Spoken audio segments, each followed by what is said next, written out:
Saman Fuad Muhyiddin terdesak. Tun M Najib mula bercakaran. Selepas diserang, Najib pula tampil hentam Tun M. Cubaan Najib tutup rasuah 1MDB gagal.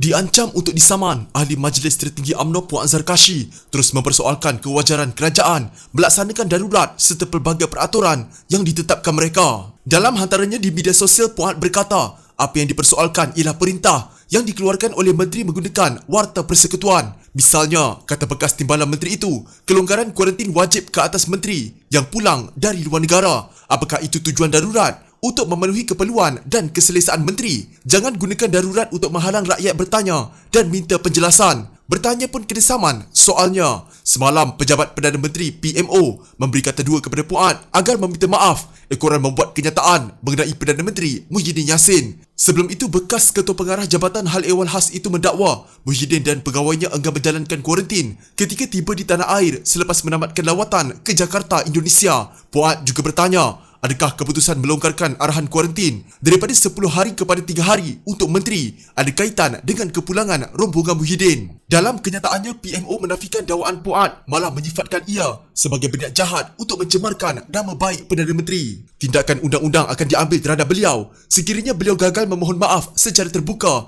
kata PMO. Bagaimanapun, untuk rekod, arahan yang dikeluarkan Adham baru-baru ini bukan dibuat mengikut kuasa darurat. Sebaliknya, mengikut Perintah Pencegahan dan Pengawalan Penyakit Berjangkit Pengecualian 2021 dari Akta Pencegahan dan Pengawalan Penyakit Berjangkit 1988. Undang-undang yang dibuat mengikut kuasa darurat dikenali sebagai ordinan.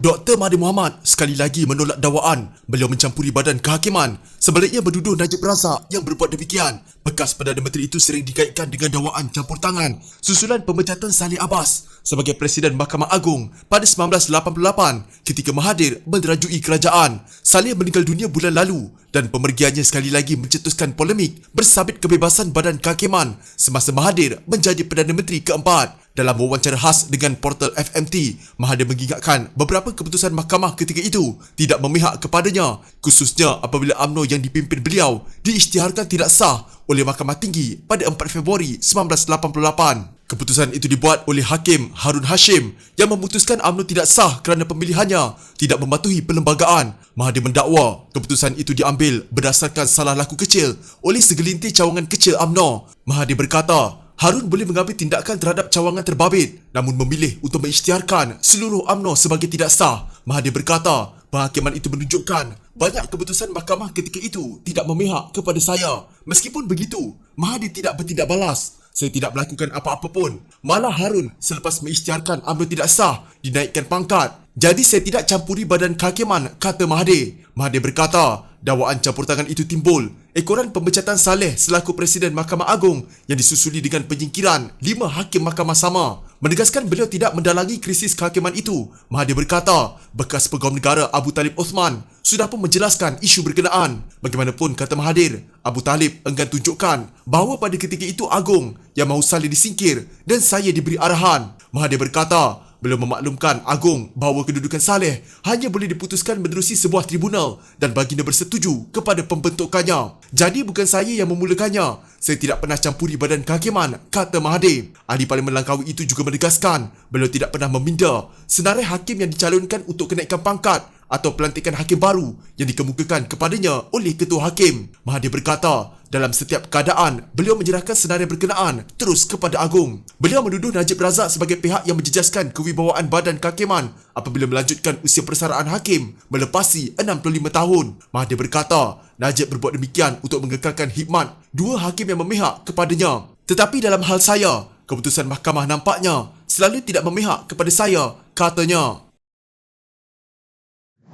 Bekas Perdana Menteri Najib Razak mengetahukan dakwaan Dr. Mahathir Mohamad tidak mencampuri badan kehakiman, lalu berkongsi apa yang beliau tahu sekitar pembatalan pendaftaran UMNO pada 1988. Mahathir kata pembatalan pendaftaran UMNO bukti dia tidak campuri badan kehakiman adalah pembohongan terbesar dalam sejarah kehakiman, kata Najib diikuti gelak ketawa kepada portal FMT. Dalam wawancara khas dengan FMT, Mahathir mengingatkan beberapa keputusan mahkamah ketika itu tidak memihak kepadanya, khususnya apabila UMNO yang dipimpin beliau diisytiharkan tidak sah oleh Mahkamah Tinggi pada 4 Februari 1988. Keputusan itu dibuat selepas 11 ahli UMNO menyaman parti itu pada 1987 menuntut pemilihan parti pada awal tahun sama diisytiharkan tidak mematuhi perlembagaan dan tidak sah. Hakim Harun Hashim memutuskan UMNO tidak sah berdasarkan apa yang didakwa oleh Mahathir sebagai salah laku kecil oleh segelintir cawangan kecil UMNO. Mahathir berkata Harun boleh mengambil tindakan terhadap cawangan terbabit namun memilih untuk mengisytiharkan seluruh UMNO sebagai tidak sah menunjukkan banyak keputusan mahkamah ketika itu tidak memihak kepada saya.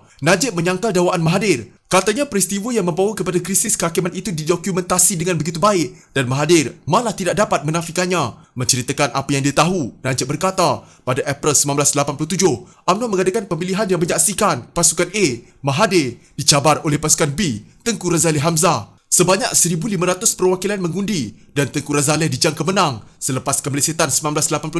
Tetapi selepas berlaku blackout di bilik kiraan undi, Mahathir pula yang menang dengan 761 undi mengatasi 718 undi yang diperoleh Tengku Razali. Perbezaan sebanyak 43 undi. Menurut Najib, pasukan Tengku Razali mendakwa 78 perwakilan yang mengundi adalah dari 30 cawangan parti yang tidak berdaftar dengan Jabatan Pendaftaran Pertubuhan Malaysia JPPM. Oleh itu, tidak layak mengundi. Pihak yang kalah kemudian mencabar keputusan pemilihan UMNO itu di mahkamah. Mahkamah memerintahkan penyelesaian di luar mahkamah. Namun kumpulan Tengku Razali mahu pemilihan baru diadakan. Mahathir pula tidak mahu pemilihan baru dan Mahkamah Tinggi mengisytiharkan UMNO tidak sah. Bermaksud pemilihan 1987 itu terbatal dan tidak sah. Najib berkata, sebelum rayuan pasukan kuli itu dapat didengar, Saleh Abbas yang ketika itu Presiden Mahkamah Agung dan semua hakim Mahkamah Agung digantung. Saleh kemudian disingkir. Inilah permulaan kepada kehancuran sistem kehakiman. Mahathir kemudian menubuhkan UMNO baru dan memindahkan semua aset parti lama yang tidak sah itu dan ahli-ahli yang mesra kepada UMNO baru kecuali kuli dan pasukannya. Najib berkata, sekiranya dakwaan Mahathir tidak campur tangan itu benar, persoalan timbul. Sama ada bekas Peguam Negara Tommy Thomas berkata benar tentang Thomas dan Mahathir terlibat dalam pelantikan kehakiman dan mengabaikan peranan jawatan kuasa pelantikan kehakiman. Apakah itu juga bermaksud Suruhanjaya Siasatan Diraja bagi kes VK Lingam di mana dia menyatakan betul-betul dan mendakwa pelantikan kehakiman boleh diselesaikan dengan Mahathir adalah salah? Najib merujuk kepada kes yang melibatkan seorang bekas peguam Lingam yang terbabit dengan skandal mengatur kehakiman oleh Suruhanjaya Siasatan Diraja pada 2007. Berikutan tersebarnya video memaparkan dia dikatakan membincangkan kenaikan pangkat dan faksionalisme dalam kalangan hakim kanan dengan Ketua Hakim Negara ketika itu, Ahmad Fairuz Sheikh Abdul Halim. RCI mengesyorkan agar tindakan terhadap salah laku terhadap Lingam, Fairuz, bekas Ketua Hakim Yusof Chin, Taikun Vincent Tan, Mahathir dan bekas Menteri Tengku Adnan Tengku Mansur. Mahkamah Tinggi diberitahu bekas Perdana Menteri Najib Razak memaklumkan Menteri Kabinet supaya tidak mendedahkan kepada umum mengenai sumbangan didakwa diberikan Putera Arab Saudi kepada cabang kebajikan 1MDB. Bekas Timbalan Ketua Setiausaha Kabinet Mazidah Abdul Majid berkata, kenyataan itu dibuat Najib dan direkodkan dalam minit mesyuarat Kabinet pada 8 September 2010.